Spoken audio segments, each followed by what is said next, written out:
ولله على الناس حج البيت من استطاع إليه سبيلا যাদের হজ ফরজ অর্থাৎ যারা হজ বহন করার মতো সক্ষম সামর্থ্য যারা ধনী মানুষ রোজা দেওয়ার মতো সামর্থ্য যারা আছে তারা আল্লাহ রাব্বুল আলামিন হজরে ফরজ করেছেন। আর তারা লেখা পড়লেন না বাবা কুয়া বিয়া হয়েছে না ফুড়ি বিয়া দিয়েছে না, ঠিক আছে, ওখানে আমার মতো খাস বাকি রয়েছে যে আগামীতে করবো, এটা হচ্ছে শয়তানের একটা দুকা।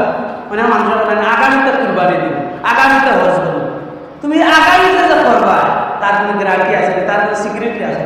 হজ হচ্ছে এটা মানে মালের হিসাব দ্বারা দলের সঙ্গে টেকার সঙ্গে এটা সম্পর্ক। এবার মনে আপনার টেকা আছে আপনার বছর আপনার যে টেকাটা থাকবো আপনার তার কোনো গ্যারান্টি আছে, কোন সময় কোন বিপদ দেখা যায়, যার কারণে সচেতন